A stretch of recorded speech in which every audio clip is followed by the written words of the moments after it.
اس وقت ہمارے ساتھ فون لائن پر موجود ہے ڈی ڈی سی چیئرپرسن محترمہ سفینہ بیگ صاحبہ. میڈم آپ کا وقت دینے کے لیے شکریہ. شکریہ بہت بہت. السلام علیکم. آپ سے میم جاننے کی کوشش کریں گے کہ بارہمولہ شیری سے تعلق رکھنے والے ایک ینگ کرکٹر عاقب نبی جو ہے ان کی سلیکشن IPL 2026 کے لیے ہوئی ہے اور آپ کا کیا رد عمل ہے اس پر؟ سب سے پہلے تو میں مبارکباد پیش کرتی ہوں ان کی فیملی کو اور تمام ان لوگوں کو جنہوں نے اس میں کنٹریبیوٹ کیا ہوگا. یہ واقعی بڑی خوشی کا مقام ہے ہمارے لیے اور بڑا فخر کا مقام ہے کہ ہمارا بچہ جو ہے اس وقت اس جگہ پہ پہنچے ہیں اپنی محنت سے. میں نے ان کے بارے میں سنا ہے کہ انہوں نے بہت ہی ڈیڈیکیشن اور بڑی محنت سے پچھلے کچھ برسوں میں جو ہے اس پہ کرکٹ کے میدان میں جو ہے محنت کی اور آج آپ نے دیکھا کہ ان کی محنت کا نتیجہ ہے کہ آج اس مقام پہ ہیں. اور میں اللہ سے دعا کرتی ہوں کہ یہ انٹرنیشنل کرکٹ کھیلیں, اپنے ملک کو ریپرزینٹ کریں. ہمارے کشمیر میں میں اس چیز کو مانتی ہوں کہ کشمیر میں ٹیلنٹ کی کوئی کمی نہیں ہے, لیکن ہمیں ایکسپوجر نہیں ہے, اپرچونٹیز نہیں ہے. لیکن جب بھی موقع ملتا ہے جموں کشمیر کے نوجوانوں کو, چاہے لڑکا ہو یا لڑکی, انہوں نے ہر فیلڈ میں اچھا کیا ہے. تو میں ان کو مبارکباد پیش کرتی ہوں اور تمام کرکٹ لورز کو مبارکباد پیش کرتی ہوں. میں نے دیکھا ہے کہ بارہمولہ میں جو ہمارے نوجوان ہیں پچھلے 4-5 سال میں نے دیکھا ہے, جیسے بارہمولہ کرکٹ کلب, زبیر ہیں, عمر ککرو, یہ سارے جو ایک گروپ ہے یہ بڑی محنت کرتے ہیں کہ ہمارا جو ٹیلنٹ ہے یہ سامنے آنا چاہیے نوجوانوں کا. تو میں بہت خوش ہوں, آپ یقین کریں ذاتی طور پہ مجھے بہت خوشی ہے. اور یہ ایک مثال سیٹ کی ہے انہوں نے کہ اگر انسان محنت کرے کسی بھی فیلڈ میں اور پوری ڈیڈیکیشن اور آنےسٹی کے ساتھ, تو اس شخص کو ضرور کامیابی ملتی ہے.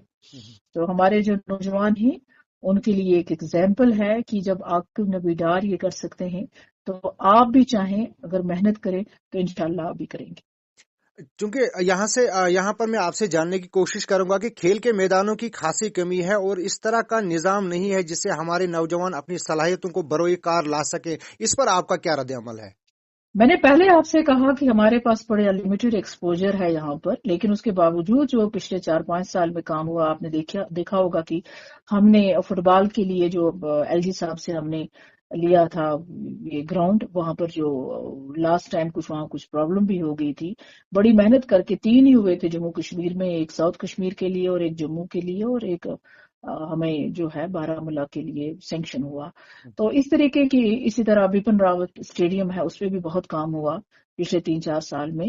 اور جو کہ 3-4 سال رہا کہ چھوٹے پنچایت لیول پہ بھی ہر ایک کو جو ہے یہ فیسلٹی اویلیبل ہونی چاہیے. چھوٹے لیول پہ ہر پنچایت میں جو گورنمنٹ کی ترجیح تھی پچھلے 3-4 سال سے, جب سے میں کونسل کی چیئرپرسن ہوں, تو میں نے یہ دیکھا ہے کہ پریورٹی میں ہم نے یہ رکھا تھا کہ ہر ایک پنچایت میں پلے گراؤنڈ ہونا چاہیے. اب کچھ جگہوں کچھ ایسی پنچایتیں ہیں جہاں زمین نہیں ہوتی, لیکن پریورٹی گورنمنٹ کی ڈیفینیٹلی رہی ہے. Sport council and youth and sports جو ہے, اسپورٹ کونسل میں جو ہے اس نے ان کا ٹھیک رہا. انہوں نے صرف اسی انفراسٹرکچر پہ کام نہیں کیا بلکہ ہیومن ریسورس پہ بھی کام کیا. پچھلے LG ایڈمنسٹریشن کی نگرانی میں جو کام ہوا ہے وہ قابل تعریف ہے. اس کے بعد جو یوتھ اینڈ سپورٹس ہے اس میں تھوڑا کمی ہے, فنڈز کی کمی ہے. مجھے لگتا ہے پریزنٹ گورنمنٹ جو ہماری ہے ان کو جو ہے دیکھنا چاہیے اور اس پہ پریورٹی سیکٹر بنانا چاہیے, کیونکہ ہمارے بچوں کو صرف کرکٹ ہی کی بات نہیں میں کرتی ہوں, باقی بھی جو ہیں مختلف اور جو ہیں ڈفرینٹ جو ہمارا اسپورٹس کی ایکٹیویٹیز ہیں اس پہ توجہ دینی چاہیے اور اس قسم کے ٹیلنٹ کو سامنے لانا چاہیے. تو مجھے لگتا ہے کہ جو پریزنٹ گورنمنٹ ہے ان کو اسپیشلی جو ہے اسپیشل فنڈنگ کرنی چاہیے youth and service and sports والوں کو, انفراسٹرکچر بلڈ کرنے کے لیے, اور ہمارے جو ایسے کھلاڑی ہیں ان کے لیے جتنی مدد ہو سکے گورنمنٹ کو جو ہے اپنی پہلی ترجیحات میں یہ شامل رکھنا چاہیے. تو میم آخر میں آپ یوتھ کو کیا پیغام دینا چاہو گی؟ یوتھ میں کہوں گی کہ یہ جو آج کامیابی حاصل کی ہے عاقب صاحب نے, تو یہ ایک ہوپ ہے, ایک امید ہے.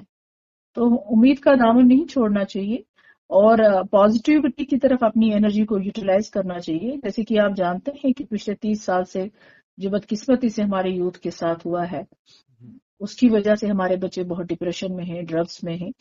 تو یہ نا امیدی نہیں رکھنی چاہیے اور پازیٹیوٹی کی طرف اپنی انرجی لگانی چاہیے, چاہے کسی بھی شعبے میں جانا چاہیں, لیکن ہمت سے کام لینا چاہیے, ہمت سے آگے بڑھنا چاہیے, محنت کرنی چاہیے اور محنت کبھی ضائع نہیں ہوتی.